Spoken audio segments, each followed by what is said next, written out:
Welcome to Norse Code, the #1 podcast for your Minnesota Vikings. I am your host and producer. My name is James Pagashnik. Thank you guys so much for listening.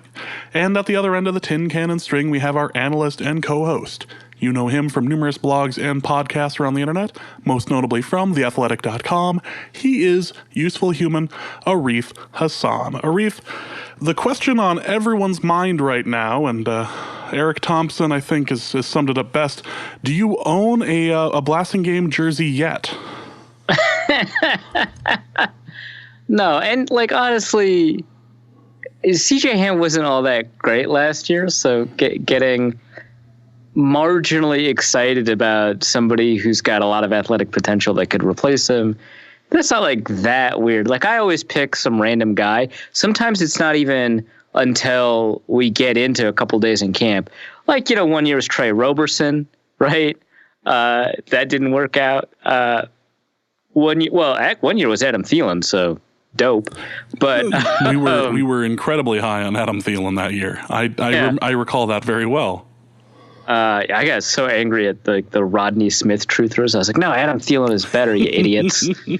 But yeah, I always pick a guy to be randomly high on. So this year it's a fullback, which is a pretty against brand, but whatever. We'll see. At least it's not an athletic tight end. I feel like that would be slightly more off brand.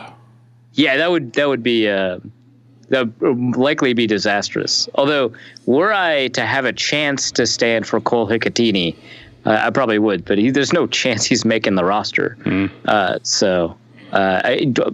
Number 48 Blasting. The real question is if he changes his number if he does make the team. That's the concern. You don't want to get that jersey too soon. You don't want. Well, actually, you probably did want to end up with the 18 Moss jersey, but at the time, you probably didn't want to end up with the 18 Moss jersey. Probably not. Well, welcome to this week's episode. We have a game to review, which I'm excited to. I'm excited to do an actual review of a game. It's been a while, so we will be reviewing the Saints game. We will also be talking about what the hell is going on with our special teams unit at the moment. There are rumors of all sorts of arrangements at holder, including Dan Bailey. So we will cover that. We also will look at the Seahawks game and look at what has happened in Chicago, because there's some interesting rumors coming out of Chicago's training camp involving things like Trubisky and their defense. So all that plus the mailbag. But before we begin, just want to thank you guys so much for listening, for contributing, for helping out with Norse Code. We appreciate all of our listeners. Again, thank you guys so much. If you hear this episode and hear value in the show, you can donate in one of two different ways. You can go to patreon.com/NorseCode and donate there. That's much more of a subscription-based donation. You can do $1 a month. You can do $3.50 a month. Whatever helps. Whatever you feel is necessary. We will take whatever dollar amount you would like. We're just trying to keep the lights on and help keep the Loch Ness Monster at bay and remain ad-free. You can also go to paypal.me/NorseCode and just send a direct donation there as well. We have two new donors this week to speak of. Over on Patreon, we have Ryan Henry. Ryan, thank you guys so much. Ryan, thank you so much. Also over PayPal, we have our resident Norwegian, Paul Herman, and you've sent that pronunciation to me before, and the YouTube video that I used to get your first name correctly pronounced seemed to just imply it was like P and then just all. So Paul. It's almost like you're shouting it. Paul. Hello, Arif and Heinrich. Sure, why not? After years of leeching for free, it's time to pay my dues. Best NFL podcast in the business, and I love the fact that you guys are ad-free. Keep up the good work, and say hello to Harvard from Norway. All the best. Thank you so much. Really do appreciate it. Donations like this help us do things like buy new equipment when they start to go awry. They help with web hosting. They help with website stuff. They also help with replacement of microphones and stuff. And they also help for the live shows that we end up booking for the year. So again, thank you guys so much. Really do appreciate it. PayPal.me/NorseCode or Patreon.com/NorseCode. Also, this will be the final week for signups for the Fantasy Football League. I can tell you that with 1 week to go, we have more people now than we did at the very end of last year's signup. So this is a pretty hot ticket to try to get into. I will accept bribes in order to get into the pool, into the drawing for the Fantasy Football League. Rumor has it that you may already have accepted a bribe. I'm not saying one way or another.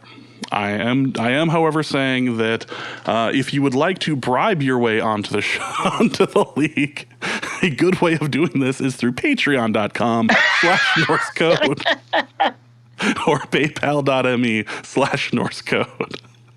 I've never said I was ethical. I just said I was the host of the podcast, which might be the most truthful thing I've ever said in my entire life, but we'll cover that later. To me, the Jedi are evil. Let me tell you a little story about Darth Plagueis. No, I'm not going to go that route, but I popped Arif. That's all I was really trying for there. So this is the final week for it. So if you'd like to join the league with the negative 25 point extra point rule, you can DM our Twitter account at norsecodepodcast, or you can email norsecodepodcast@gmail.com. Again, this is the final week. Signups will cease to be accepted on Friday. I will likely be doing the drawing on Sunday. So this is your final week to get your name into the hat to be tortured horribly by kickers this year in a fantasy environment as opposed to just cheering for the Vikings. So that is so that's what we got for you. Are you excited? Because we have way too many people that are like. I know that you also read the Norse Code email account, and one of my favorite things of the year is listening to people justify themselves, like justify why they want to do this in the emails they send in. Like, I'm ready to do this. I'm ready to hurt. I'm ready to I've been a fan of the team for this long. I can handle some more pain, like that sort of thing. It's like, wow, you're almost like psyching yourself up before running through that brick wall. Right, yeah. It's like, it's definitely like, this is how I jump into the ice water. Yes. I'm about to do the polar bear challenge right now with kickers. It's a little rough, but it is, it takes a certain type of person to be interested in this sort of thing, and by God, here we are. So, again, if you are interested in doing this, you can send an email to norsecodepodcast@gmail.com, or you can simply just go on Twitter and DM norsecodedn, our Twitter account. So, all things settled for the pre-show stuff. Let's get into the meat and potatoes of this episode. And the first thing we have to ask, and I will ask to you, Arif, what the hell is going on with the special teams unit right now? Yeah, so I mean, this is pretty bizarre. So for people who have not been following on Twitter or haven't read Chad's article at The Athletic about this, the Vikings traded a 5th round pick for Ravens punter/kicker or kicker/punter Kari Vedvik, who appropriately hails from Norway, making him I think the most recent Norwegian kicker after Havard Rugland, which I think is who Paul was referencing in the message along with the donation, and then the second. So he's like the 5th Scandinavian background, but the second directly Norwegian guy after I think Jan Stenerud had a stint with the Vikings. So. That's cool that they've got a Viking on the Vikings. I feel like we may end up over-focusing on this if he ends up making the team, but they end up trading a 5th round pick for this guy. We asked Coach Zimmer, okay, so is he a kicker or a punter? And Zimmer's like, nah. We'll find out, won't we? Let's find out together. Why would you? We're going to find out together. The real position he's going to take is the ride along the way, that sort of thing. Right. Yeah. And it's like, so he says he calls Jerry Rosberg, who's like a kind of a legendary special teams coordinator, who also was at the Ravens. In 2018, he retired before the 2019 season, but he was there for all of the preseason that Kari Vedvik was on the team backing up Sam Cook and Justin Tucker, the greatest kicker of all time. And Sam Cook is like an all-pro at punter. I don't want to diminish him. So he's not making the team. There's no chance Kari Vedvik makes the team, but he has an incredible preseason, and then he gets assaulted in East Baltimore, the details of which are very hazy, and he gets put on IR. So 2019, Jerry Rosberg is no longer the special teams coordinator, but he's got this reputation for developing kickers. He developed Billy Cundiff and Justin Tucker and Will Lutz and another kicker that's currently employed in the league. His name kind of escapes me right now, but he's got this reputation for developing kickers. And he develops this guy who was not all of that great at kicking or punting in college, but was above average. In fairness, he hadn't. So when he enters college at Marshall, he was a field goal kicker in high school. There are 2 kickers ahead of him on the depth chart because that's how college football works. And they ask him to be a punter because the punter is a senior, so he's going to graduate. And so he switches from kicking to punting, learns how to punt for 3 years. And then his senior year, the field goal kicker gets injured right away, and so he has to relearn how to kick field goals. Anyway, he's above average, but not great at both. The Ravens pick him up and presumably, resolve a lot of issues. So a trade market develops. The strongest rumor is that the Chicago Bears are actually going to go in. I guess they don't like Elliott Fryer or Eddie Pinero or whatever. The Chicago Bears are going to go in and grab him and get him to kick field goals. But the Vikings swoop in at the last second, grab him, and Zimmer calls Jerry Rosberg apparently right before the trade, and he's like, hey, because they're pretty good friends, who is this guy? Is he a kicker? Is he a punter or what? Our question. What is he? And Rosberg answers, he's a football player, which in a lot of contexts would be fine. You'd be like, yeah, is Percy Harvin a receiver or a running back? Nah, he's a football player. Right? Is Tyreek Hill a receiver or a running back? Nah, he's a football player. Like, those make sense to me, right? Like, is Taysom Hill a quarterback or a running back? Nah, he's a football player. Okay, if I can accept that, right? But that is, like, not useful for... The positions are literally called specialists. Like, that's antithetical to the idea. Like, you're not going to have him catching passes. Like, what's going on?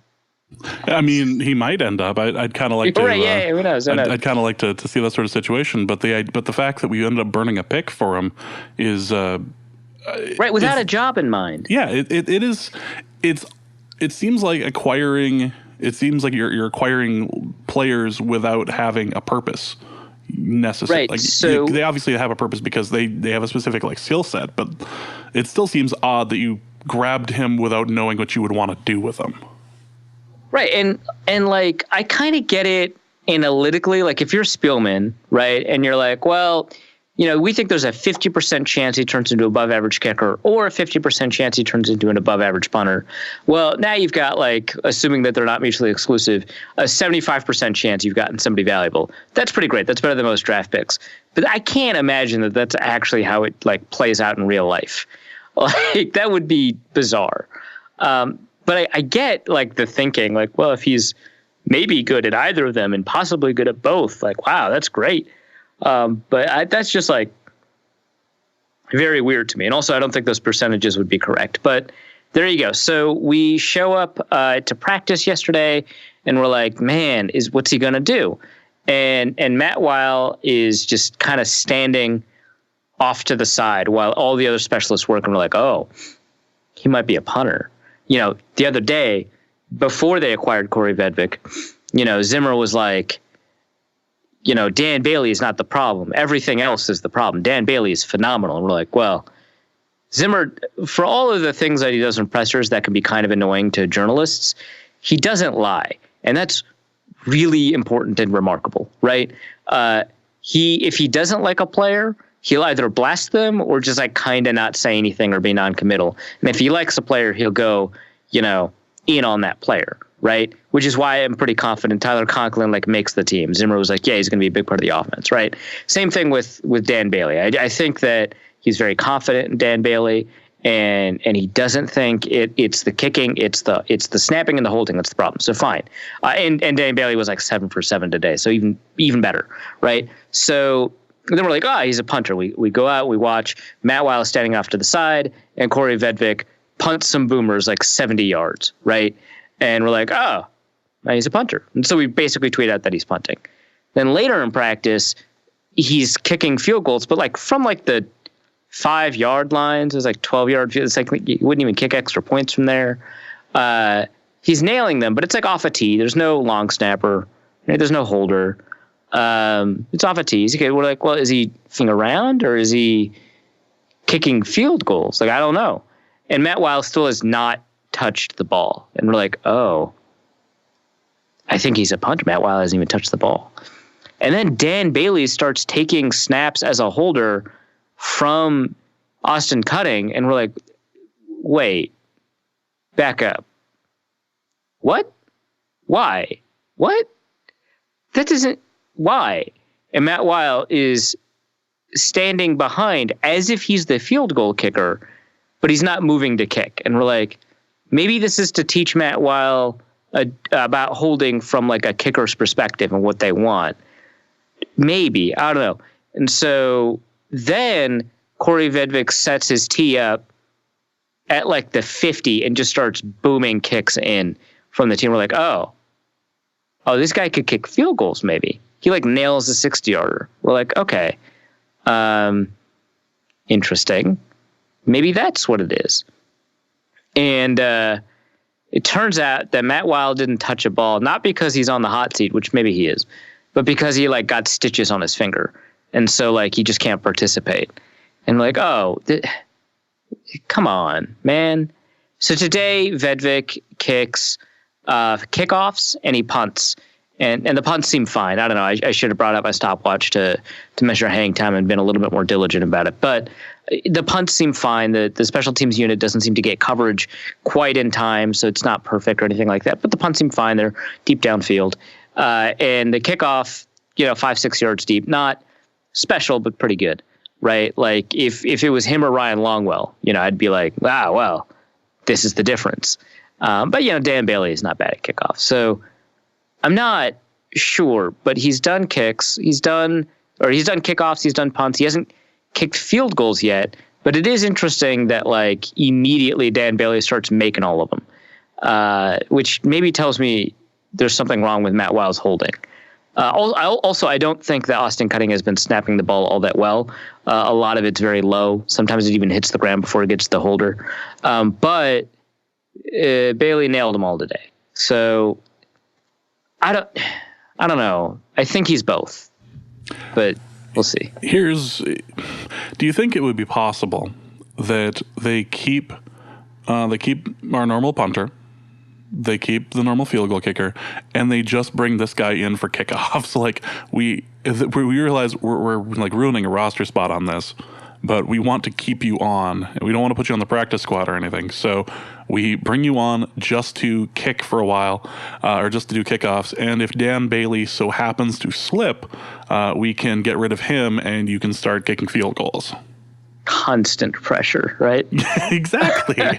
This is purest form of next guy up. You see that Norwegian over there? Yeah, he's the foreign guy. He's come for your job. So the kickoff specialist position hasn't been like used in a long time, but we have seen them. Jordan Gay for the the Buffalo Bills. Like, I'm sorry, wow. What? Are they the Toronto team? Like the Torontos? No, the Buffalo Bills was a pure kickoff specialist, if I remember. So they had a punter, a kicker, and then Jordan Gay as a kickoff specialist from like all the way to 2016, 2014, 2016. Prior to that, they were like switching off between two kickers. Also, teams have experimented with. I know the Ravens had kickoff specialist at one point. I think Billy Cundiff might have been a kickoff specialist for the Ravens before Steve. That's the other field goal kicker, Steve Hauschka, or vice versa. But it's like not especially with the new kickoff rules, it's not that valuable. So if you're a really good kickoff kicker, you actually produce if you're the best kickoff kicker in the NFL, you're producing about 2/3 the value of the best field goal kicker, which I think is pretty valuable. Like it's very difficult to produce like 12 points above expected. Which is what the best kind of field goal kickers do. So a kickoff specialist can do pretty well there. But I don't, that's before the new kickoff rules. I don't think that that's worth it unless it just like his presence just makes Dan Bailey make all the field goals. Then it's just like, yeah, okay, keep him. All of a sudden Dan Bailey becomes not just a Pro Bowler, but like a Hall of Fame kicker this year. It's like, I'm going to make it from 75 out. Honestly, yeah. he's like the fifth most accurate all time. He just needs to not continue being here, I think. It kind of ruined his career narrative. Being in Minnesota, just that's where things took a turn. Right. But if he makes every single kick, well, first of all, that's going to give Vikings fans insane anxiety heading into the playoffs. But well, he's been perfect all year. He can hit that 39-yarder. It's just a chip shot. That thing won't go wide left or anything. Yeah, right. It's fine. It's fine. It's fine. It's fine. But let's say he makes, it's fine. Let's say he makes every kick. Everyone, including in the playoffs. That's probably the capstone to his Hall of Fame career. I think then he could be like, all right, we're not going to put Vinatieri in. We're going to put you in. I say that he ends up with a spot in the Ring of Honor if the Vikings end up like going to the Super Bowl and it's a last second kick that with like 2 seconds left. That's like a 50-yarder or something. He makes that. He ends up in the Ring of Honor. He might even make the Ring of Honor while still a player. It's actually a good question. What's the bare minimum he has to do to make the Ring of Honor? Because it might not, the bare minimum might be pretty minimal because of the specific neuroses that Vikings fans have about kickers. If a Vikings kicker was to be the one who caused the Vikings to win the Super Bowl, I think that would be the equivalent of retiring retiring while still playing. Like they retire your number. No one else in the organization is allowed to have the number 5 or something. Yeah, big loss. That makes sense. That would be really funny if they're like, look, honestly, numbers 1 through 9 are very retirable. Numbers 80 through 89, not that. Sorry, Randy. But we're at a minimum because of Alan Page. Dan Bailey won us the Super Bowl, so I'm sorry, Randy Moss. We're gonna end up doing Dan Bailey first. Yeah, if it makes you feel better, maybe it's a dual retirement. It's Kluey and Bailey.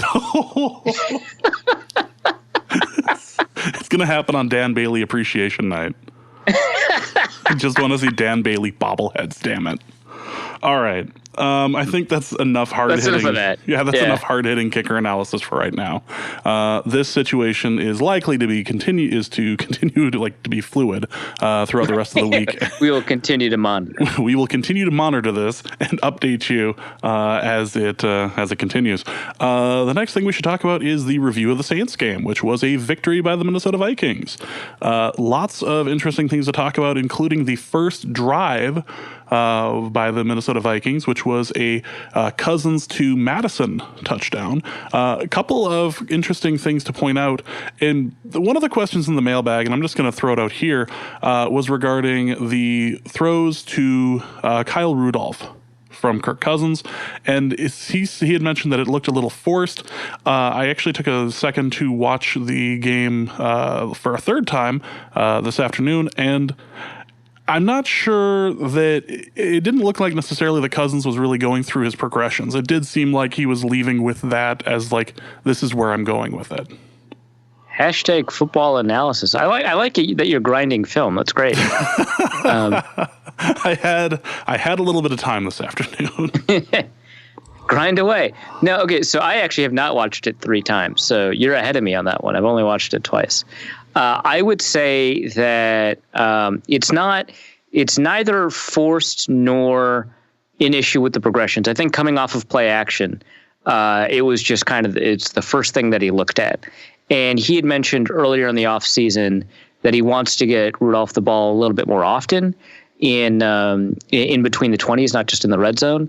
And, he saw that he was open enough, so he threw that. So I think that which I think is a good sign, right? Because, what was that, 20 yards? So I think that's something that the Vikings kind of want, because it's been very difficult for them to get chunks of plays above 15 yards, or it was last year.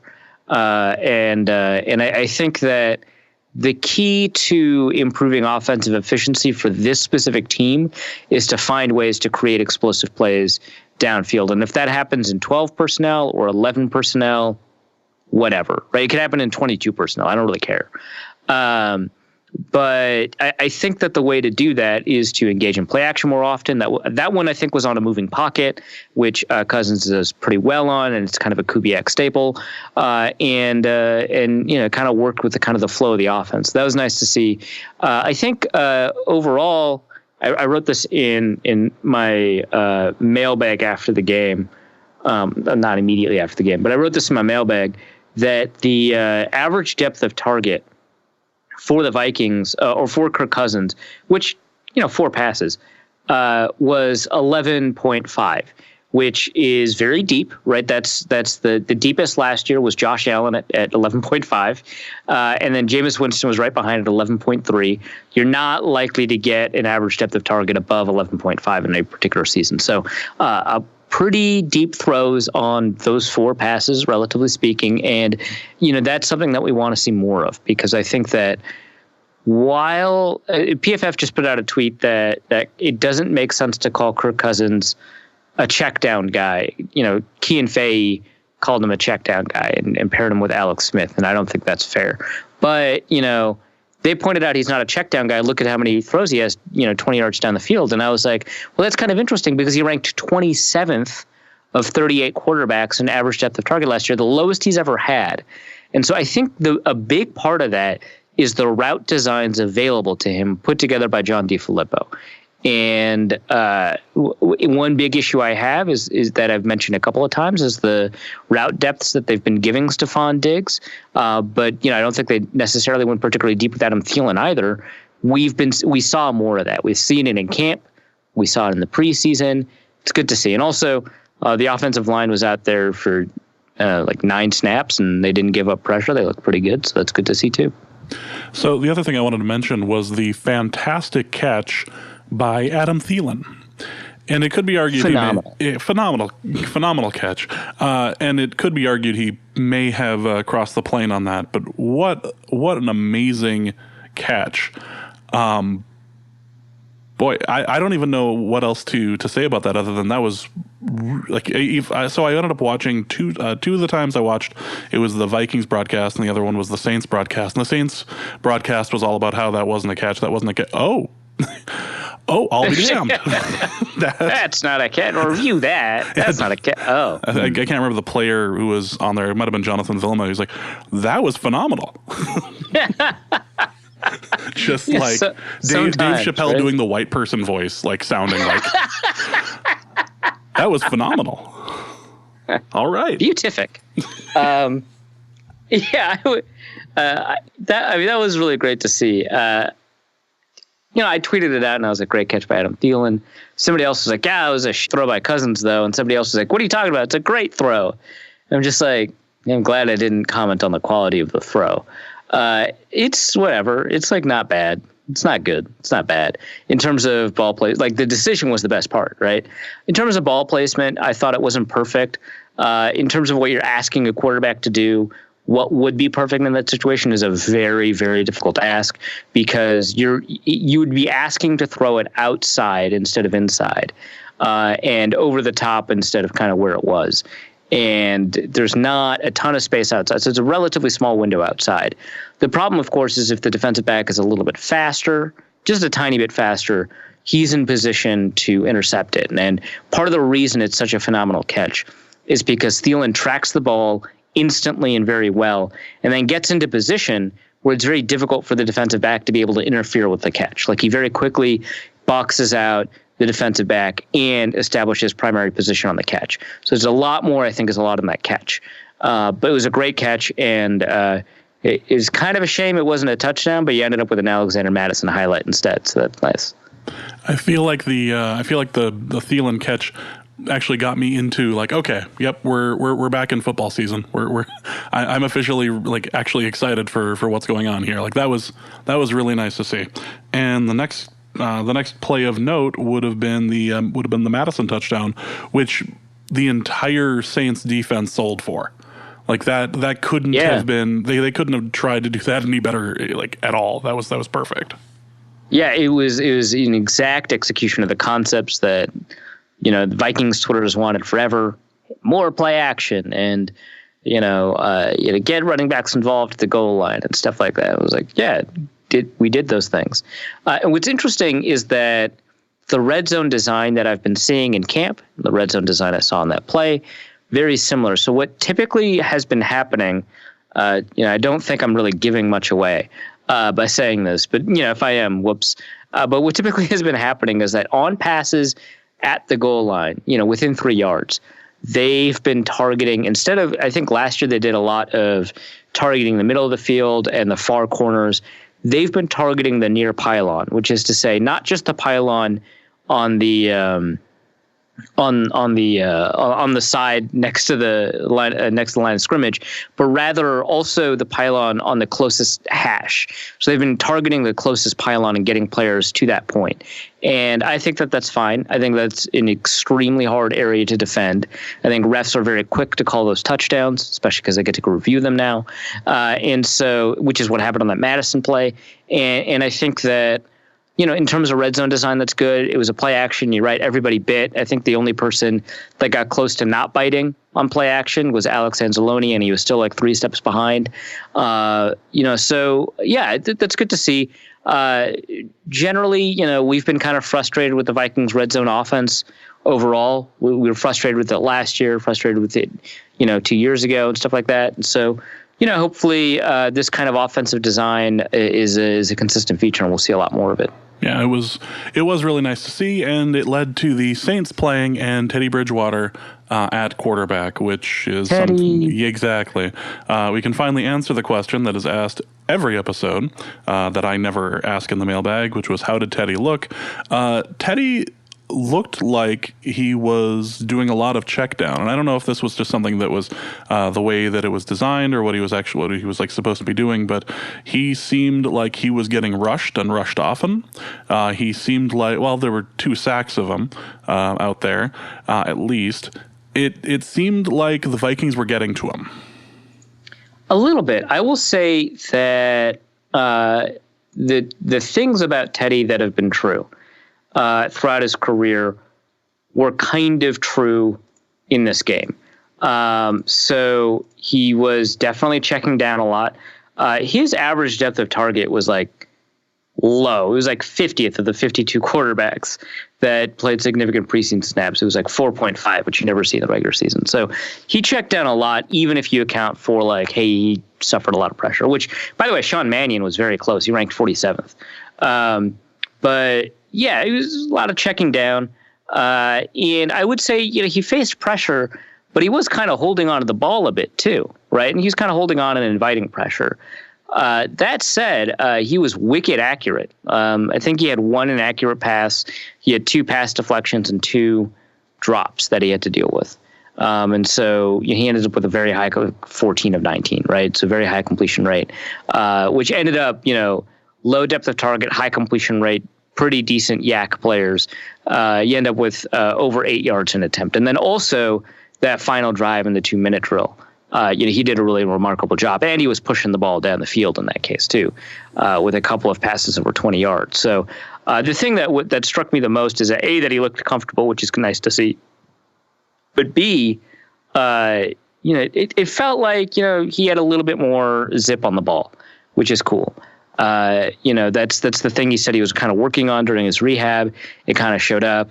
It's tough not to cheer for him. Like, I know, I talked to Vikings fans and they were like, I don't want the guy to get hurt. I cringed every time a defender hit him. But I'm not that invested in what happens to him. There was the Vikings hit that looked a little, that wasn't actually low. It just looked a little low. Like he had kind of, picked up his legs. It was like, yeah, I think it was the Hercules Mata off passer, or not roughing the passer maybe.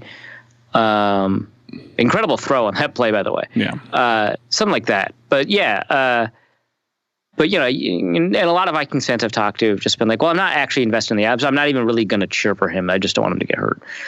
I get it. You're attached to a team identity instead of like the players on the team. But it's just really tough for me not to cheer for him. I want him to play really well. Yeah. So it was cool to see. So I do have to ask, because we watched Mannion play, and obviously we watched Sloter play, and leaving this game, do you feel like Mannion should still be the number 2 quarterback over Sloter? I mean, it kind of depends on what we mean by number 2 quarterback, which sounds like a dumb clarification. Like the number 2 quarterback is the quarterback that goes in when your guy is down, which I guess I'd want that to be Sloter. But if I am figuring out who's taking reps with the 2s, who's running the scout team, who's helping run the whiteboard meetings, who's on the sideline with the quarterback, he might be Mannion. I mean, the reputation that he has as a whiteboard guy is apparently tremendous, right? He's apparently very good on the whiteboard. He's very good at breaking down defenses and stuff like that. And if you only dress up 2 in a game, maybe you make Sloter inactive and have Mannion active just so that you can always have him around. Although the inactive players are there too, so I'm not really sure how that works out, right? So maybe you just have Sloter active and then Mannion just kind of helps out. But I think push comes to shove, it's probably Sloter in my mind, but I think the Vikings are very reticent to do that. And one thing that I want to pay more attention to is some of the stuff, because he looked good in the last preseason, but I pointed out that there's reasons to be critical of him because he wasn't doing a very good job adjusting to blitzes, evaluating hot reads, audibling at the line and stuff like that. And I want to take a look at how we did in those capacities, and I didn't really break that down in full yet. So that could be part of it too, is that it might look good in the preseason, but when things are live and things are much more complicated, he might break down a little bit faster than Mannion does. And which isn't to say that Mannion played horribly. He didn't start very well, I will say that. But there was a fantastic catch, not necessarily a fantastic throw because he was hit while he was throwing it, over to Olabisi Johnson? Olabisi, yeah. Olabisi Johnson caught a little bit of a wobbler, I think you could say, for the second touchdown of the game. But it was a success, and that was a pretty successful drive. Yeah, Mannion didn't look bad. I think the difference is that Sloter looked good, right? And that's kind of why we had this discussion. Mannion didn't look bad. You're right, he started out a little bit rough. But there's a reason that BC Johnson had a breakout game. And a lot of it has to do with Mannion kind of putting him in spots to succeed. So it was nice. I mean, he wasn't too aggressive with the ball, so it was kind of difficult to see what that would look like if he was in the Vikings offense, for real, because I suspect that the actual offense would be a lot more aggressive. But yeah, he looked fine. So next thing I wanted to mention is Amir Abdullah, who was having a really great day until he had his fumble. Yeah, he was having a really great day until he wasn't. Yeah. Yeah, I mean, explosive runs, bunch of big runs. And then the fumble wouldn't have been so bad if he didn't have that history behind him of fumbling so often, not just at Detroit, but at Nebraska too. And then you're just like, I don't know if this is fixable. I don't know if this will just show up in big games. But it's a concern. And it's enough of a concern that if the Vikings find an alternate option, a kick returner, which it's seemingly they're moving kind of more and more towards being able to do, Abdullah might not make the team just because, A, they really like the running back depth they have in someone like Michael Boone, but B, you just don't want to put yourself in a position like you'd rather have a guy at kickoff return that's going to return it every time and only make it to like the 19 and lose 6 yards instead of downing it. Like you'd rather have that guy than somebody who fumbles twice a year on kickoffs and possibly more. That's going to hurt you more than those 6 yards over those 16 games. So I would say 6 yards multiple, you know what I mean. But yeah, I would say that's a big concern. And I think that probably evaporated any gains he made in terms of his stock as the third running back. Yeah, and as long as we're talking about the third running back, we can talk about Boone's fantastic 60-plus yard run, too. Yeah, and you know who gets a lot of credit for it? Corey Blasingame. It was good. You are going to end up with that jersey by the end of the season. It's going to be fantastic. He's going to get cut, and you're still going to end up with a jersy. It'll be great. Don't have to Thanks be a to people at jersey. Patreon.com/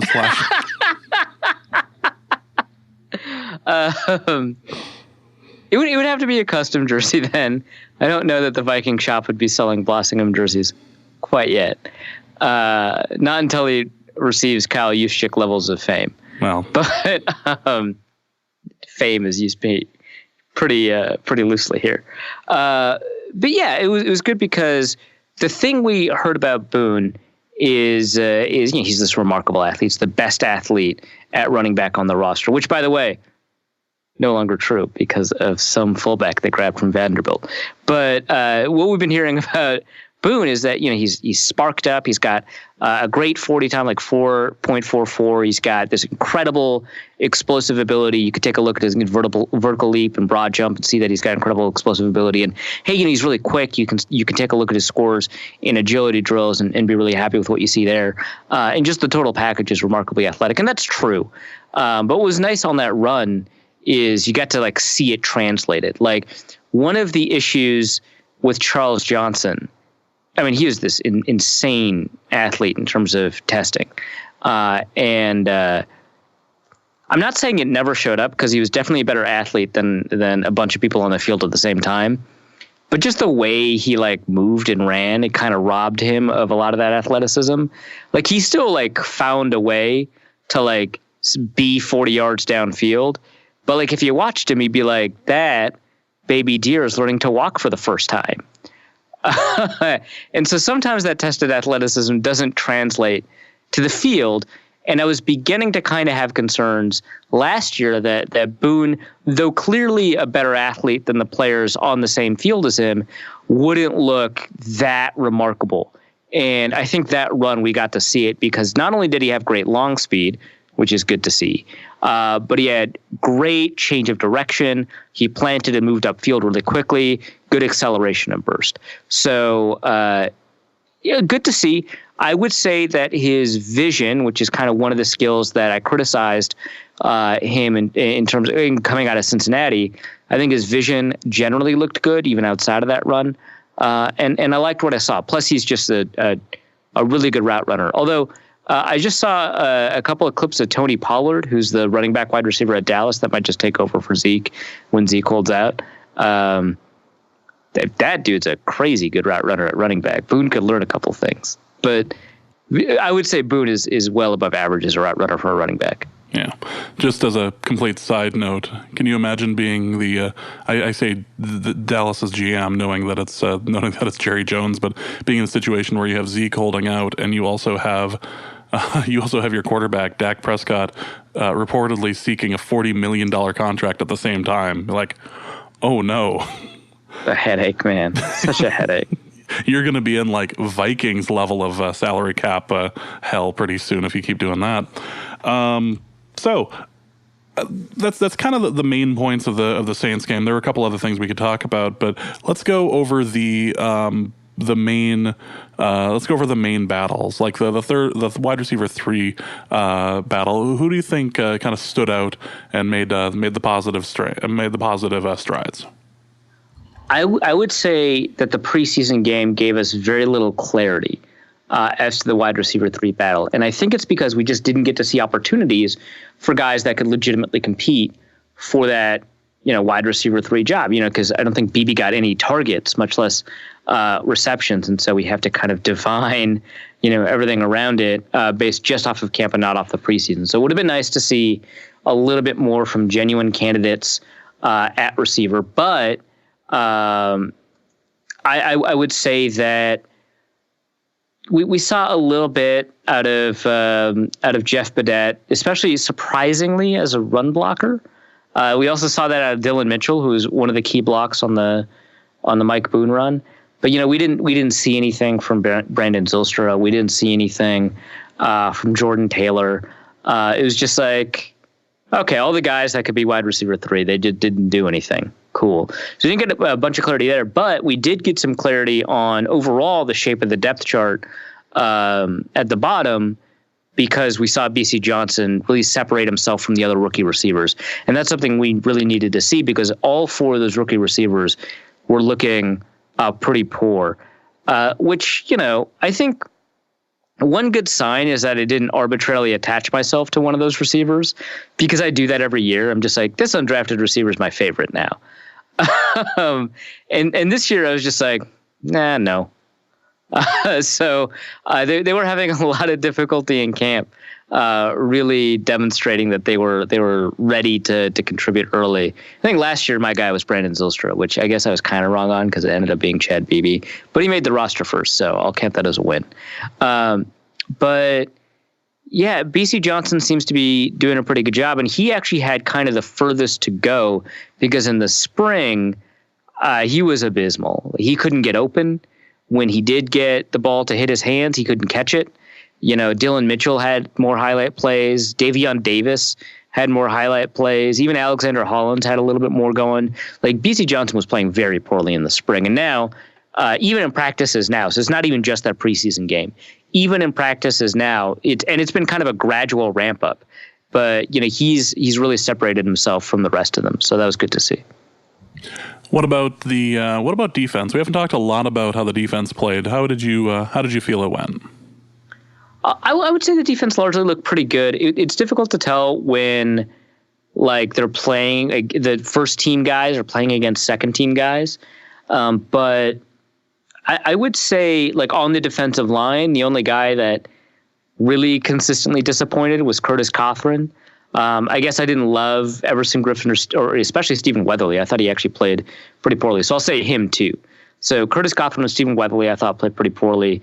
Everson I would have liked to see more from, but just the whole rest of the group was great. Afadi had a sack taken away and he got a couple of quarterback hurries. Hercules Mataafa got a sack and a hurry that ended up getting turned into a penalty. So he ended up with, I think, 3 total plus 1 from the penalty. Jalen Holmes ended up with 5 pressures and then another one that got taken away by penalty. Like, really great stuff. And then at the beginning, both Jalen Holmes and Jaleel Johnson, and now the observation doesn't sound all that novel because Zimmer's essentially confirmed it. But I recall seeing that first drive, they just were not doing so hot. And I didn't know why. They were getting blown off the ball. They weren't winning against their double teams. They were allowing runs to happen. And I was like, well, that's not great. You know, luckily, you know, Linval Joseph is the starter at nose tackles. You don't got to worry about Jaleel Johnson. And, you know, Jalen Holmes is in the middle of a battle. So, you know, the best player is probably going to emerge there. But it wasn't great. And then after like the first 7 or so plays, they crushed it. And Zimmer later says they were lining up like 2 extra feet off the ball. Like, what are you doing? And so when they fixed that, they were great. And the thing, and Holmes, you know, he was having trouble against the run, and then suddenly he just gets 2 run stops by shedding blocks really quickly and tackling guys at the line of scrimmage. So I thought Holmes did the most to kind of prove a roster spot on the defense for anyone else. Like, I thought, you know, he made a really good case to be the third defensive tackle, which is not to say Mataafa played poorly. He played lights out as well. But, you know, well above, I think, even my expectations. And I think a lot of our expectations have been inflated just by his name and story and the fact that Zimmer mentioned him on K-Fan like a couple of weeks ago, and how weird it is that, you know, he's like 250 pounds and he's a linebacker and he's defensive tackle again. And it's very easy to be enamored by him. And so my expectations were probably higher than they should have been, but he exceeded them. So he did really well. He got, like I said, you know, 2 or 3 hurries. One of them was a sack. You know, he showed up in the run game. I think he got 2 or 3 stops as well, and which I didn't expect. You know, he forced a penalty, which was great. But I mean, Holmes just played lights out. So I would say for the 3 technique race, you know, it's Holmes. And I think actually one thing to watch out for is Fadi Odenigbo might end up being the 3rd defensive end over Stephen Weatherly by the time this is all done, because I think we've begun a process of overrating Stephen Weatherly that began last season when Everson Griffin was out. And it's just kind of continued, and he's been okay but not great in camp. He was okay but not great during the season. And now Afadi is vastly outplaying him both in practice and on the field, and that's what we saw there. How about the corners? They suck. I mean, like Rhodes and Waynes and Alexander are fine. I did see a really fantastic play by I believe it was Trey Waynes, who was just gathering up somebody by the feet in order to stop them from breaking another 25 yards. But like that was like the one play that kind of stuck out to me as far as the corners were concerned. That and the pick 6, but I don't think he was a corner now that I'm thinking about it. No, it was a corner, but he was like he didn't like cause it. No, that was Madden physics. That was just, oh, hey, the ball is in my hand now. I'm going to run this in. Right. And like, credit to him to like return it, right? Like it's one thing to get an accidental pick. It's another thing to turn that into points. So, all credit to him. But in terms of like coverage, right? He wasn't like killing it. No one outside of the starters was. I mean, well, and Wayne's got targeted a bunch. So, obviously, so Rhodes didn't get targeted, and because we don't have access to all 22, it's difficult to say what happened there. But let's chalk that up as a win. Mackenzie Alexander, from what I saw, looked pretty good, so let's chalk that up as a win, I guess.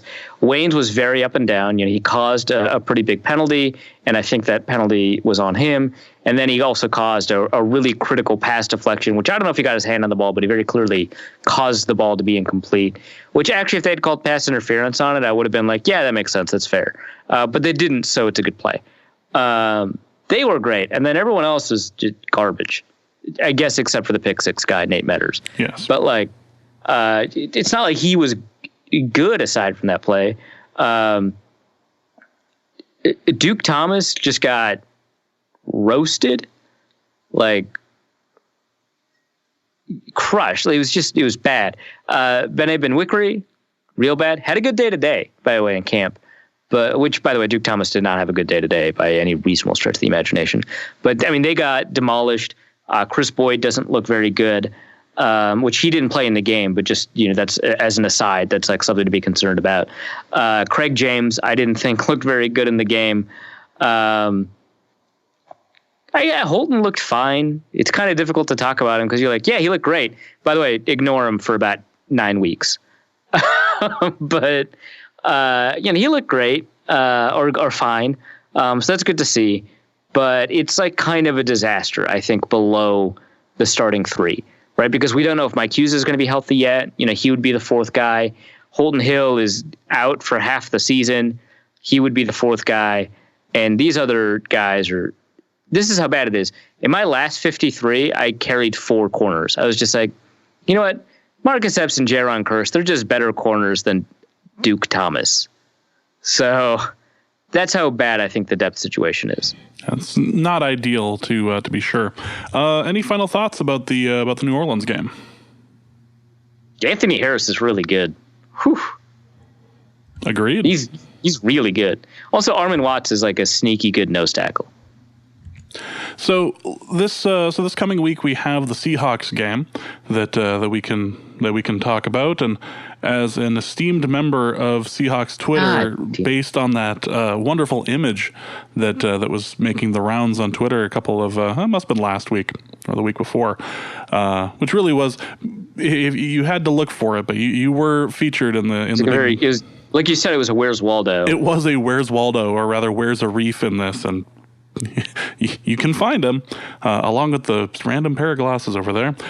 You can find Arif in the picture. But so the Seahawks game, we should be seeing more of the first teamers, obviously, because we're in week 2.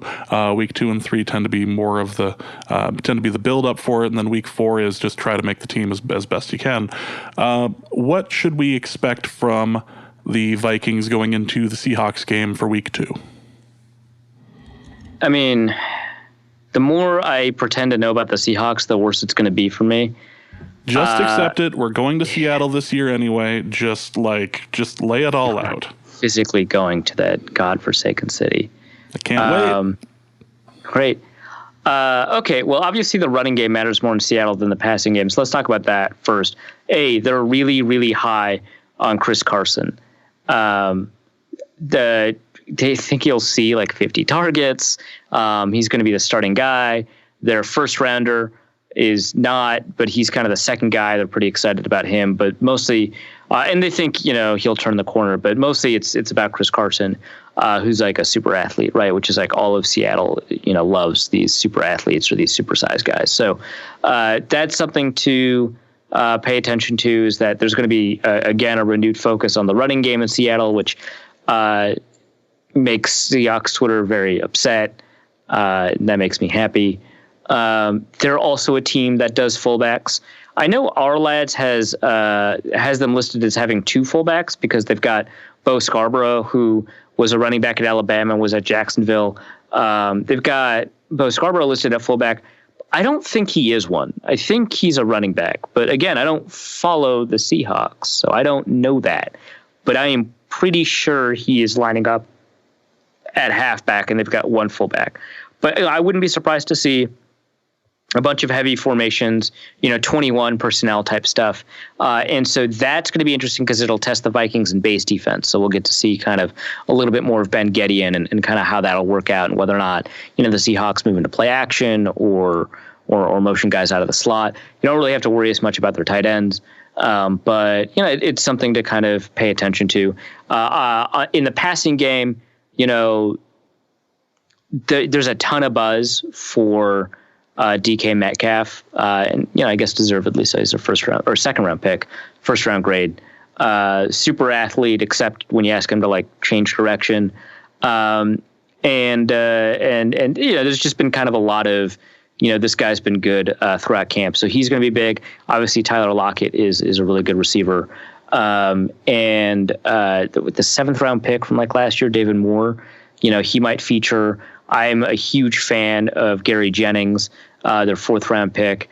From my understanding, Jez Ferguson, who's their undrafted free agent that everyone was really excited about. From my understanding, maybe I'm wrong about this, he didn't really blow it up or anything like that at camp, so he might be a little bit disappointing. But those are guys to pay attention to. I think I heard buzz about, I hate that I know this, Terry Wright, Seahawks undrafted receiver from Purdue. But I could just be wrong about that. I just double checked. He is on the roster, so I've got that right. But it seems to be a thing that they care about. So that's something to watch for on offense. On defense, they're super high on Poona Ford. He's their 5'11" guy, so it's like Poona Ford versus Hercules Mataafa, the battle of the guys that aren't quite 6 feet tall at defensive tackle. Very, very excited about him. And then they've got, I think, what you typically have expected in the past from the Seahawks front. A lot of kind of potential moving parts, like LJ Collier can line up inside or outside. Jimmy Mater can line up inside or outside. Cassius Marsh, you might be able to line him up inside or outside. They were able to secure the contract of Bobby Wagner at linebacker, and they've got KJ Wright, so you've got kind of a lot going on there. They happen to have Ezekiel Hunsa, which is kind of a weird thing to just kind of throw in as an afterthought. But there's a lot of potential for that front to cause a lot of trouble in the run game and in the passing game. So that's something to pay attention to. I don't know if Michael Kendricks is allowed to play, because he's a felon. But hasn't seemed to stop other felons. But it is a certain it is a different type of felony, to be sure. Well, it's a federal crime, right? So that's worse. I don't think he's clearly not worse, but whatever. He stole rich people's money, which is like the worst thing you can do. But people are just going to start taking your quotes out of context now. Yes. Whatever. The Wide Left podcast addresses all of your questions. We just released an episode. It's the episode I think I'm most proud of in our how many 28 episodes that we've done, which is about rich people's money. So take a listen. Anyway, Michael Kendrick's hero. I have no idea if he's going to play. I saw something about how he had a deferred sentence that he has to maybe serve community service time, which is in the context of federal felonies, doesn't seem like that happens a lot. But in the context of who was possibly hurt by your crime, sure.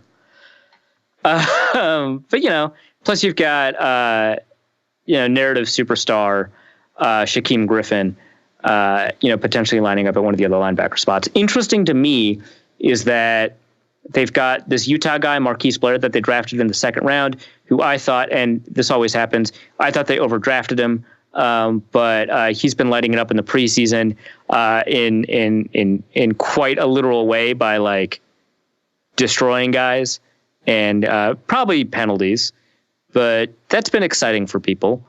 He's like Troy Polamalu, but at linebacker, I guess. Or no, I guess he is a safety. So I only mean in terms of like hitting power, not in terms of like he's a Hall of Famer. But that's been exciting people. But other than that, I feel like the buzz on their safeties is that everyone's very disappointed and they're sad that Earl is gone. And so we should see some more of the Viking starters there, and we will continue to monitor the wide receiver 3 battle and all that. So the next thing we should probably talk about is Chicago. We can start looking at the NFC North a bit, and Chicago has been busy this offseason. Obviously, they did try to trade for a kicker, or at least try to acquire our new Hall of Fame-worthy kickoff specialist. Let's go with that. Sure. Yeah. So what are the rumors and innuendo coming out of Chicago as far as Trubisky and his ability to throw left? Yeah, I've been told multiple times that he's thrown left in camp fairly deep, successfully. Also, not just he's physically done it, but also apparently it's succeeded. not just the act of, or that it's right. His powers seem to be diminishing. So in looking up. In doing research for this portion of the episode, it's been insanely frustrating because, you'll go to Windy City Gridiron, which it's an SB Nation site. I recommend it because they probably do more in-depth coverage than anyone else besides The Athletic, which I strongly recommend. Shameless plug. But, I was looking there to see kind of what their take on camp was. And then I was like, well, this isn't great. It's all optimistic, which, some blogs are kind of built for that. So I went to the Chicago Tribune and I was like, well, but this is mostly optimistic. This is difficult.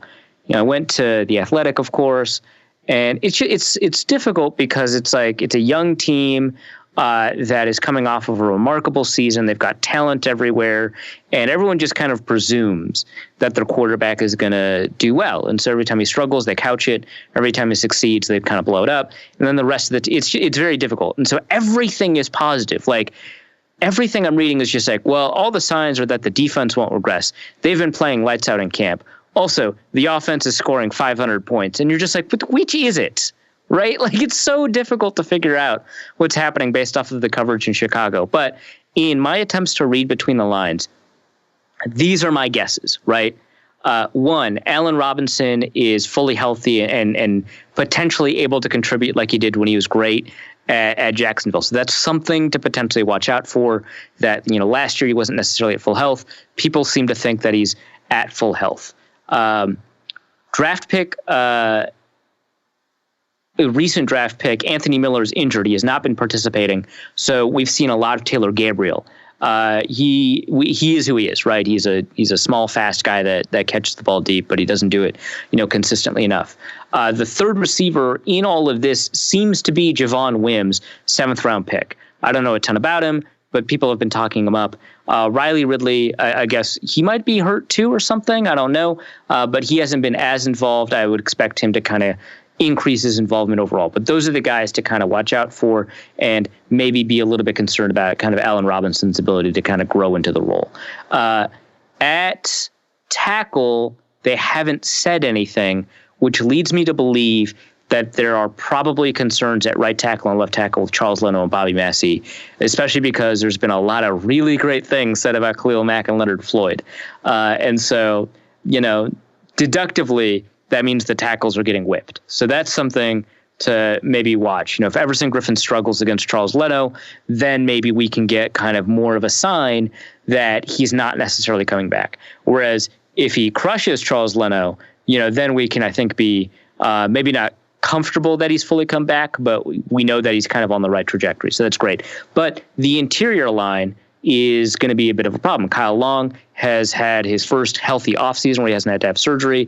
Apparently he's looked really good in camp. Cody Whitehair and James Daniels switch positions.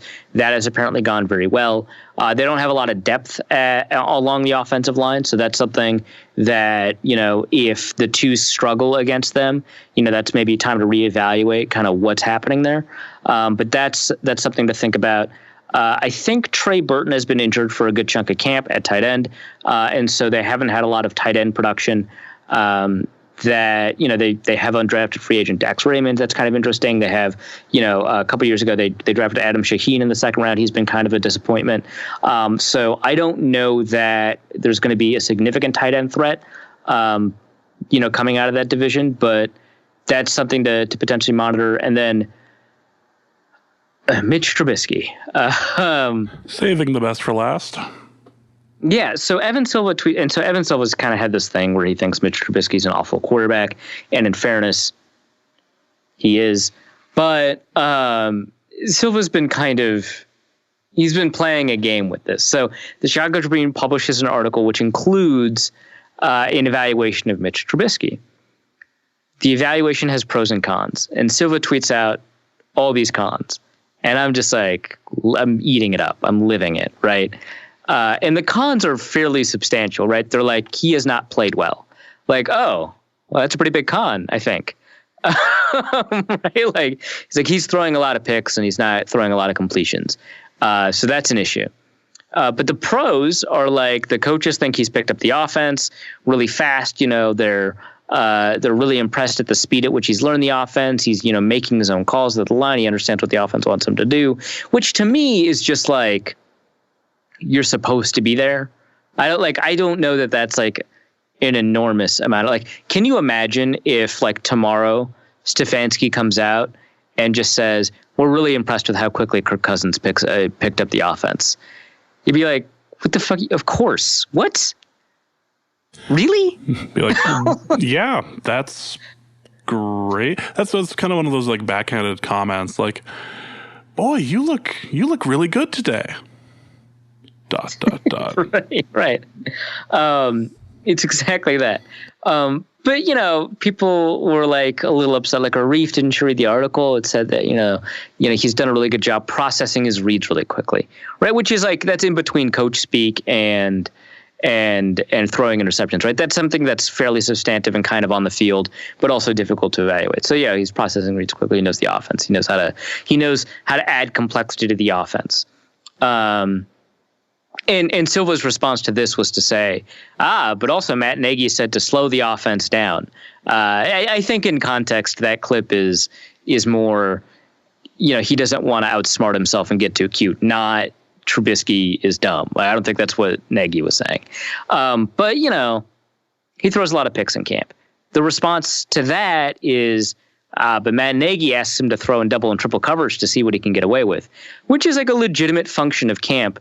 But also, I don't know that I'm suspicious because maybe I'm just thinking too much about this anecdote. But I remember there was one day that stood out, but it was essentially 3 consecutive days where Matt Castle and Christian Ponder and whoever the third quarterback at the time was it Joe Webb? Might have been Joe Webb. It wasn't Teddy, so maybe it wasn't Castle and Ponder. Anyway. A quarterback core that, we have confirmed since then to be bad, just kept overthrowing everybody. Bunch of picks, not a bunch of completions. And later, we hear on the radio, it was overthrow day. And it clearly wasn't because the quarterbacks were pissed and the receivers were throwing up their hands being what the hell, man? But they're it's overthrow day. You want to see how receivers respond to overthrows and see if defensive backs can catch those interceptions. I'm kind of thinking that. It's really? A lot of these receivers are completely new to you. Figure out if they can run routes and if you can get them to catch the ball when they're open. It's just bizarre to me. But maybe that's the case. Maybe he's throwing picks because the coach has asked him to. And then, when the season starts, he'll only throw 4 picks all year or something like that. But yeah, the results in camp have not been good. So, which tracks with the fact that he's a bad quarterback. Well, as long as you find all the evidence you need to support your belief, we're good. Yeah. Also, all the reports out of camp are that the defense is lights out and it's amazing and that's great. Yeah. So, so we have that to look forward to at least twice this year. Let's go to the mailbag. Curly Fry asks, how long do you think it'll be before the Vikings spend a first-round pick on a specialist? Not never. At this rate. Right. Boy, I think we begin that conversation as soon as it like creeps up to a fourth. We've used 3/5, I think, recently, right? To a kicker, a punter, and a both. Plus, I guess we also used a seventh on a long snapper. So we're getting there. But until you get to the fourth round, that's when you're like sacrificing players who somewhat regularly contribute. And then you're like, oh boy, they care a lot about these kickers, huh? At that point, somebody probably needs to sit Rick Spielman down and just give him a hug. Here's a question before we get to the next question. So I don't think it's smart to spend a 5th round pick on a specialist, but let's start with the premise that is an appropriate value for drafting a specialist. Like, let's say you're guaranteed a top 4th, like, so a top 8 specialist at that position when they're available and you spend a 5th round pick on them, right? Let's say it's worth it, right? For whatever reason. Is it then worth a 4th if you can get an average guy at both? Like if he can fill both roster spots? At some point, you have to add the psychosis into the equation, because if you can quell the fears of the fan base, if you can quell the fears within the organization to be like, okay, no matter what happens, it's like Fight Club when the narrator is talking about his furniture. It's like, whatever happens, I've got that coffee table thing covered. Like, whatever happens here, I have that kicker situation covered. And the kicker thing ends up being such a huge deal for so many years. Like, Chicago is going through that a little bit right now with the fact that they've gone through how many kickers in camp this year? And, signing free agents and everything. Like, that ends up being the stigma. So if you get a couple of good years out of the player, it ends up turning into like a worth it situation. But you're not just doing it because he's available. You're also doing it because I need to just have this situation done. So it is worth a 4th to get an average guy at both, and he fills both roster spots. I don't know. I still think we walk into week 3 with 3 kickers with 3 kickers on the roster, and you and I scratching our heads like, well, this made sense to somebody. Follow-up question before we get to the next mailbag question. You are guaranteed that this kicker for the next 4 years, you don't know about anything afterwards, for the next 4 years he makes every kick from 55 and under. Is he worth a 3rd round pick? And he's like pretty good. Oh no. Beyond 55. Yeah. Is he worth a 3rd round? Are you giving up a pretty reasonable shot at a starter? Here's the thing, though. Well, everyone made fun of the Sebastian Janikowski pick, and the Roberto Aguayo pick. Well, yes, there are 2 sides to this particular coin. But okay, it's Janikowski, but he dedicates himself to the game. If you have the skin thick enough for it, every single kick. If you have the skin thick enough for it, it ends up being worth it. Oakland didn't have to worry about that kicking situation for how many years? It's true. They did have to worry about Janikowski's off-field issues, which is hilarious to me. Hey, you got drunk again? That actually likes the game that he's paid. Yeah, right. Yeah, Janikowski, but he is serious about football. I mean, you and I would eviscerate that pick. Right, but we don't know that he's going to make every kick. Exactly. That's the problem. We would absolutely eviscerate the pick at the time. And 4 years from now, we'll be like, why are we even discussing the kicker position? He's lights out. He's the next Vinatieri. Like, why do we even care? Right. So you would give up your chance at maybe Alexander Madison is a poor example. But you give up your shot at Danielle Hunter. Well, we know after the fact it's Danielle Hunter. Maybe that's not fair. But you give up your shot at likely a wide receiver 3. Likely a wide receiver 3 or something like that. Yeah.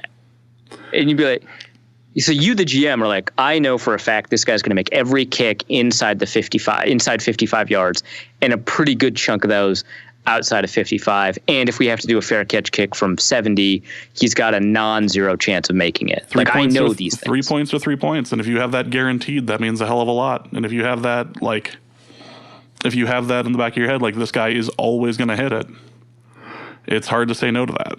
You know, it'd be funny. So I knew I was going to keep on going on tangents, even though I said, let's get to that next question. But it'd be funny if, as soon as you just got inside that range, you just kicked it. Second down, just kick it. Yep. Because 3 points a drive is one of the highest scoring offenses of all time. It's almost, 2007 Patriots. It's not quite 2013 Broncos, and it's just short of the Chiefs last year. But it's a high powered offense. So you just have to get your offense to get inside, the 40-yard line. Can you imagine? And you just all right, second down, go. What? We're not gonna go for it. No. You're good. Yeah, the 0.1% chance you'll turn the ball over in the next play is too much. Mm-hmm. In a match, there's your Ring of Honor guy. Imagine the crowd freaking out when he makes his first miss. Oh, that's no good. Numerophile asks if we could have Antonio Brown on the Vikings, completely contingent on your ability to hand paint his Vikings helmet without being noticed by the equipment team. Would he make the team? Absolutely not. No. What? I can't even draw on paper. You asked me to paint on a curved hard surface. I don't even know what paints stick to that. Jesus. Damian Barrett asks, with the Vikings looking at doubling up kicker and punters, are there any other positions that could benefit from the same skill duplication? Left tackle, right tackle, defensive tackle, running back and wide receiver, albeit with some catching. Basically, could we have a flex player from fantasy come out here? Well, I mean, Jalen Holmes in theory, or Fadi Adenabo in theory, could be defensive tackle, defensive end, like Michael Bennett. I mean, they exist, right? Tony Pollard for Dallas is going to try to do running back, wide receiver. Denard Robinson tried that. Maybe that one didn't work out quite as well, but Percy Harvin kind of maybe run him between the tackles more often to get that. But,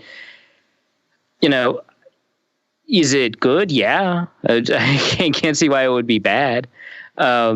I don't know what you would do with the right tackle, left tackle, aside from optimize your backup situation, because it's not oh, we're going to be running the ball to the right now, so you're playing on the right, because you're just screwing up the other guy first, and second, you're signaling the play. So, that's not that useful unless you've got a backup that can only play left tackle. So you play your left tackle, right tackle at left tackle. Then your right tackle goes down and he just plays right tackle, and then your backup plays left. Maybe that is how you do it, but maybe that's a little less interesting. Oh, and defensive tackle. Yeah, of course. Kevin Williams was that guy. I mean, he hated playing nose tackle, but he's pretty good at it. So Matt Fries has my favorite question. We're going to get to it in just a second, but Matt Fries asks, even excluding the penalties, Rashad Hill seemed to be struggling athletically with what he was asked to do in the new scheme. Do you think his scheme fit is a problem? I don't want to overreact to one bad game, but he also has struggled in the Twin Cities. Could he be a surprise cut? I mean, he struggled in pass protection too, and I don't think the scheme changed for that. So. I don't think that there are scheme fit problems. He's reasonably athletic. He should be able to play in zone stuff. If his footwork is just not fit for zone, that means he's not necessarily a scheme fit, even if he is athletic. But I do think that his fundamental skill set does fit zone running. And remember, he was initially picked up by the Jaguars, where he had an excellent preseason for them, and they ran at the time a zone style running system. So it's not that much of a non-scheme fit. And the thing is, we might get kind of annoyed with Rashad Hill, but keep in mind, he is way better than most backup tackles, despite everything that we saw. And we were quickly reminded of this today in training camp practice when the second team offense played the first team defense. I tweeted this out a little bit, but Storm Norton lines up against Danielle Hunter, and it's almost as if Hunter just teleports to the pocket after this. It's like not only is Norton not even there, he's sped up the process to get Danielle Hunter to the quarterback. Like, it was unfair. Like, Everson Griffin was just abusing. Who's the backup left tackle now that Aviante Collins is? Yeah, Dakota Dozier was kicked out to tackle, which, whoops. Griffin was destroying him. Danielle Hunter. It was like, okay, Riley Reiff has lost a lot to Griffin, but like, if that's his competition, I mean, he looks like he deserves it. He looks like a friggin' Hall of Famer. Like, Rashad Hill did not look like that. Like, Hill looked like he could, on a lot of downs, slow down Danielle Hunter. Whereas Storm Norton seems to be like one of those acceleration pads in Mario Kart where if you're on there, you go faster. So next question is going to be also from Matt. No reaction, huh?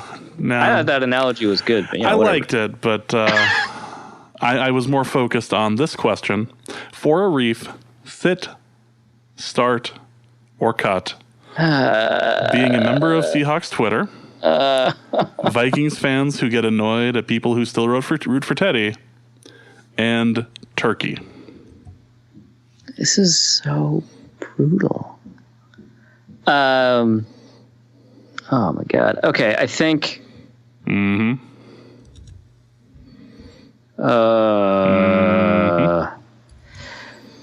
Come on. I mean, the game's not interesting unless it's like agonizing, right? So I cut.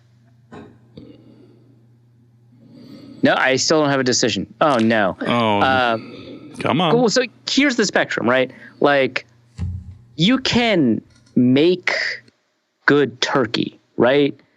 It's possible. It's just every method you use to make good turkey, you could use to make a better other meat, right? And your margin for victory essentially is very narrow.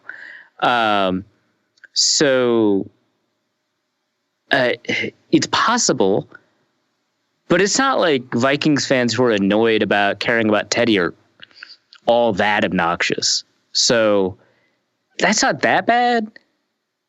And I hate being called a member of Seahawks Twitter, but I'm also used to it. So that's my decision process. Like, I have no idea.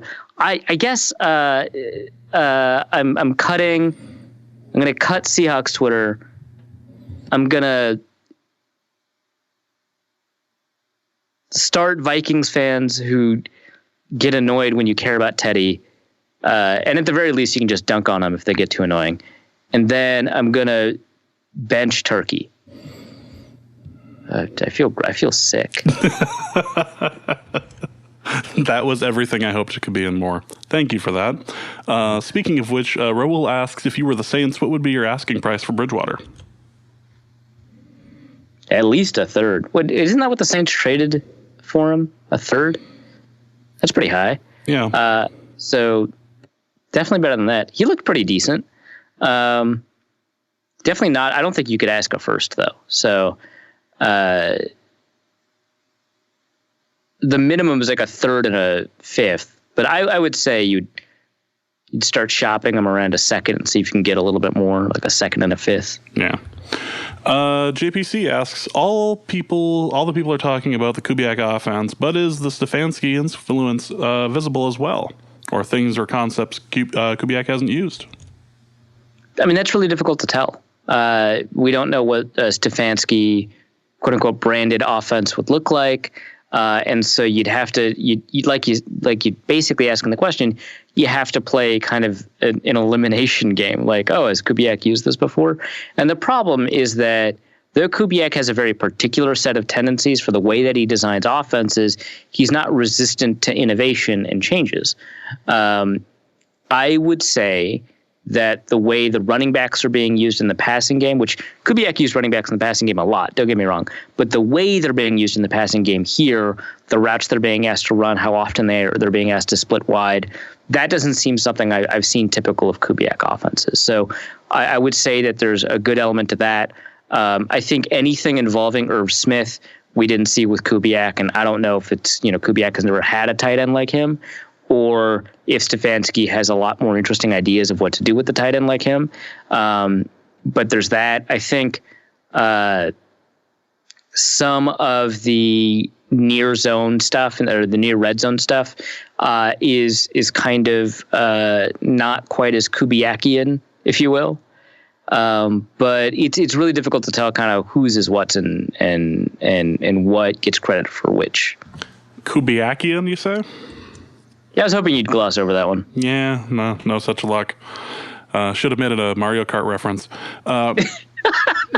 Michael Chow asks, since play action is back in fashion this season due to its positive analytical outlook, are there any analytics supporting a certain type of defensive personnel that would be able to equally and successfully cover the play, whether it's a run or a pass? And would that defensive look differ depending on the offensive personnel? Analytically, what you should ask them to do is cover the pass, not to play either equally well. Because running is about a fourth as important as passing. Which I guess maybe you could just use that, right? And say, the drop off against the run should be to 25% or something, whatever the game theory math of that is. But yeah, that is ideal. If you're looking for personnel that in particular balance those two, then you're probably looking at big nickel, which is kind of always a hot concept you see in the NFL every 2 or 3 years. It's like, we're going to play, 3 safeties, and the third safety is going to be humongous for safety, right? And it's like, yeah, I guess Jaron Curse could be on the field. But, they play the linebacker role, right? It'd be like, if you've got, to use a Seattle example, of course, if you've got, both, Tedrick Thompson and Earl Thomas in the back end, and then Cam Chancellor up front playing strong safety or something like that. So that's what that personnel looks like. It's a nickel, but instead of a nickel corner, you've got a nickel safety. But that would just be somebody who can take advantage of the fact that you're more likely to pass in this run set, or you're more likely to run in this pass set, or something like that. Would it change on personnel, whether or not they're an 11 or 12 or whatever? Against 11 personnel, you should just be a nickel, and then ask your slot corner to be good at tackling, kind of like Antoine Winfield or something like. Well, that's asking a lot, but I have a slot corner that's pretty reasonable at tackling. So it's against 12 and 21 and even I guess 22, where you'd want to think about big nickel if they do play action out of that look a lot. All right, Brett Coleman asks, what are your overall impressions of Garrett Bradbury and his effect not just on Cousins, but on Delvin's potential as well? Well, on Cousins, I'd like to see a little bit more in terms of his pass protection capability. I think that he's not killing it in that respect. So he could do a little bit better there. He's not, it's not struggling, right? It's not like, last year I was very concerned about Tom Compton in camp. And to his credit, he looked pretty good for most of the first half of the season when he didn't play against Aaron Donald. But, it's not, he's getting blown up constantly. I'm worried. It's not like Pat Elflein, during the regular season last year, right? That's not my concern level. But, it's like, yeah, he's going to be an upgrade in pass protection because, like, Elflein was a huge liability, so he's naturally going to be an upgrade. But it's not going to be as dynamic or as dominant as I'd like. So that's the effect on Cousins. On Cook, I think that Bradbury is showing a lot. I think that he's still got more room to be decisive in terms of the way that he approaches his blocks. And maybe that's just as he's absorbing the offense and figuring out kind of what he needs to do against different defensive fronts and stuff like that. But, his movement capability is very obvious. The chemistry between him and Josh Klein in particular in terms of their double teams and peeling off, has been really good. Klein has done a pretty remarkable job of being able to reach across the gap and secure the guy across the center, which is very important for the center to be able to kind of leave and then get up to the second level and create blocks. But I think for the most part, Bradbury's looked very good in the running game. And I think that means that, Cook, who's done a pretty good job, especially with interior vision. Like sometimes I feel like off tackle, he's had some issues in terms of vision. But interior vision has been really, really good. And I think that Bradbury, very much suits that, especially because, they're racing to the sideline a lot in the way that they run their zone scheme. So, I think that it'll kind of help break out runs, and not just, you're more likely to get 3 yards than 0 yards, but you're more likely to break out a 12-plus yard run. So, good stuff. Let's just handle this question real quick from Jeff McNamee, who asks, what does 3-tech or 0-tech or whatever actually mean? Yeah, that's fair. Sometimes we just throw these terms into the podcast, and like the assumption is you've listened to like the past, 200 episodes, 150? We're nearing 300. We will hit 300 this year. All right. This season. I number the episode titles, and I just don't remember them. But yeah, the past 300 episodes, which is not a reasonable ask, especially because our first episodes are so bad, but which I don't think you can find on our RSS. So, joke's on you. The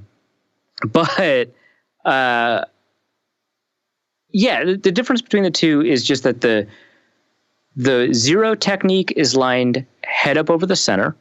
The 1 technique is lined up in the gap on either side of the center. And so those guys are nose tackles, and their job is to take on double teams and clog up the middle so that offensive linemen can't move into the second level against the run and block out linebackers, right? And then in the passing game, they either split that double team to go up the middle, or they take on that double team to kind of occupy additional blockers so that other guys, when they're moving around on twists and stunts and stuff like that, when they're moving from one gap to another, they have it a little bit easier. So that's the nose tackle's job, and that's a 0 or 1 technique. Now, if a guy was head up over a guard, he'd be a 2 technique, and we don't see that often anymore. So we just kind of skip it. And there's like variations, like there's a 2-eye and stuff like that, but that's not important. And then if you're between the guard and the tackle, you're a 3 technique. And the advantage of that is because your edge rusher is on the other side of the tackle, you're not really going to get double teamed all too often unless they make a specific exception for you because like you're Aaron Donald or something. So that's your pass rushing guy. So that's like Aaron Donald, like I've said, Fletcher Cox, Akeem Hicks. They're the guys that rack up the stats. They are a threat to get 10 sacks if they're really good every year, or if they're like amazing, 18, I guess. But, they generate a lot more pressure, and they're a lot more useful in the running or in the passing game. In the running game, they're expected to penetrate and get, into the backfield for tackles for loss, but they also very often create opportunities to create big holes because if they move too far upfield, there's a lot of space for a running back to run. So that's the difference between a 3 technique, which lines up between a guard and a tackle, and a 1 technique, which lines up between a center and a guard. It's about whether or not you're going to take on double teams, essentially. Kyle Slaby asks, the Norse Code League draft is tonight after the show, and you must draft 1 Vikings kicker. Who are you taking? Bailey. I think it's Bailey. Because you get penalized if your kicker's not on the roster, right? Truth. But B, I think that he's like less likely to miss an extra point. And so if they're equally likely to make the roster as kickers, you want the guy that's not going to miss the extra points. Yeah. But I think finally, he's more likely to be a kicker, and I think Vedvik is more likely to be a punter. Yeah, I would definitely agree with that. It would make much more sense in this particular instance. But that said, with the last pick in the draft, if he is still on the Vikings, I may try to pick him up just as a sleeper. Because why not? It's not like people have drafted Kyle Sloter in the first round or something. Dylan asks, are all the signs during training camp / preseason pointing to an influx of trick plays on special teams, i.e. different holders and trading for a punter? I don't. So I think that there's going to be a high proclivity for trick plays, but not because you've got BB as a holder or you've got like a double kicker punter, like, oh, maybe you can like drop kick a field goal or whatever. I think it's just because Marwan Malouf with the Dolphins has a higher tendency to trick plays. And so I don't think that seeing BB, like, honestly, I think that they were holding practices, as it were, because they were kind of just really disappointed with that situation. Not because yeah, BB's faster than Matt Wiles, so you can just, run around. That said, having BB there, so I think there's a difference between we're doing this to get trick plays versus this is an opportunity that was incidental that gives us a chance for a trick play. And I think that's kind of where you're at, where it's like, well, if you've got BB back there, you're kind of weird not to try it at least once. So I think you've got a guy who's a little bit more aggressive about these trick plays. Plus, you've got maybe that additional opportunity. So we'll see them. I don't think it's because of the bizarre situation surrounding a non-standard holder and a guy who both kicks and punts and so on. And now my favorite Twitter handle of this particular episode, Bret Hart's Wet Hair, would like to ask, said, I'd like to hear a real deep dive into the butt sweat situation. Is this a common issue for centers? And do we have any advanced data on how this impacts QB performance? I'm with Eric Thompson on this, that I'm enjoying that this has somehow become a story this offseason. No, we don't have any advanced data. But I did ask around about this. How common is this? Is the story that Daniel Jeremiah shared about Garrett? I don't know if you've heard this actually, James. I don't believe I have. So in the run up to the draft, it was like, maybe it was on SiriusXM or maybe it was on the NFL Network, but Daniel Jeremiah was telling a story about how Ryan Finley had to deal with the fact that Garrett Bradbury would sometimes just piss his shorts in games. So hopefully that's not an issue. But if it is, and Cousins was like, the shin sweat is remarkable. And you're like, oh, it's not where I first went to when you said there's a bunch of sweat, but I guess that's an issue. But, if it's not an issue in games, which Garrett Bradbury promises somehow, I guess it's not an issue. But quarterbacks, first of all, they just kind of get used to the grossness of that thing because you just got to have your hands up in there, right? They just get used to it. But second, the sweat thing can be a problem. And that's one reason quarterbacks, again, I've been told this by former quarterbacks, one reason quarterbacks have that towel on their uniform is butt sweat. So deal with that. And then also, apparently, some centers just get so used to having to deal with this problem that they'll just change pants in the middle of games. And I've also been told that they'll do it on the practice field if media are not watching or whatever. They'll just be like, time to change pants. So that's how you deal with it. Towels and a change of pants. Hope you enjoyed that deep dive into that. Don from Ohio asks, I'm not going to read his biggest rant. I'll go with the shorter rant of how do you stop your girlfriend/wife from loudly snoring without directly telling her? You got to build a culture of communication where you can just tell your girlfriend stuff, man. If you can't tell her that you snore, you probably shouldn't be getting married to her. Yeah. Speaking as somebody who has spent the better part of the last decade engaged, let me tell you that... Better part of the last decade. Well, I mean... I'm not wrong. Yeah. That's... Congratulations, James. Fair. I'll just say this. I'll say it, when we're both awake and I'm just like, hey, this is a problem we have to solve somehow. Or here's a thing. Sometimes I just have to evaluate whose sleep is more. If one of us is already asleep and snoring, I'm just going to make a decision. Whose sleep is more important? And half the time it's me.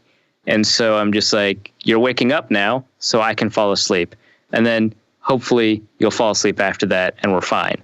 But sometimes I'm just like, she's got an interview tomorrow. I've got the day off. I I'm going to deal with this. See, in my situation, we're comfortable enough where I can just, push her to turn over. And usually that buys me the 20 minutes I would need to fall asleep, and then she would just snore in the other direction. And it's always better in the other direction. Yeah, in some relationships that works. I've found that in other relationships, pushing, which I think most of the time, because it's like the shape of your breathing, right? So pushing should work. In some of my relationships, that has not changed anything. No. So pushing is just like, I just feel like an asshole because nothing changes. Just like push. It really just becomes an allegory for the rest of your relationship at that point. Right. Again, speaking as somebody who spent the better part of the last decade engaged, let me tell you what. Yeah, I feel like that's a good note to end on. Let's end on that note. Arif, what do you have to plug this week? I have the mailbag up at The Athletic, where I took a bunch of questions and answered them, which is how mailbags work. I don't know why I explained that. You'd think after we just finished the mailbag segment that people would get that. But that's up at The Athletic. I think we answered some interesting questions. But also, we're going to have a little preview of the preseason game. We're just going to talk about bubble players and who's close to making the roster in our perception, who's not, what they need to do. And then also, unrelated to sports, I'm very proud of the work I did in the most recent episode of the Wide Left podcast. So that's at Wide Left Podcast, or if you just search Wide Left on iTunes or Stitch or whatever, you'll probably find it. It's the football that looks like a flag, but it's upside down because we're very smart and good at metaphors. That might as well just be the tagline for the show. Right, yeah. But the episode is titled "What is Neoliberalism?" And so that term has been used a lot. A lot of people are like, it's lost a bunch of meaning because it's been used a lot. There's a bunch of different contexts, and Ben and I try to navigate that. So very happy with it. Well, that is going to be it for this episode of Norse Code. Again, thank you guys so much for listening, and please remember that revenge is a dish best served funky as hell. And we will see you next week. Norse Code is the largest and only division of Norse Code LLC. You can find Norse Code on the Daily Norseman, SB Nation's Vikings blog at dailynorseman.com. You can also find it on iTunes, Stitcher, Google Play Music Podcasts, Spotify, or wherever fine podcasts are aggregated. Our Vikings blogger extraordinaire and generally useful human is Arif Hasan, and he can be found on Twitter at Arif Hasan NFL. I am your producer and co-host, and my name is James Pagashnik. You can find me at the show's official Twitter feed at Norse Code DN. If you'd like to donate a few bucks to the show, you can make your one-time donation at paypal.me/NorseCode, or a recurring monthly contribution can be made by visiting patreon.com/NorseCode. Any questions or comments that won't fit in a tweet can also be sent to norsecodepodcast@gmail.com. On behalf of the Norse Code staff, we thank you so much for listening. Our formula is this. We go out, we hit people in the mouth.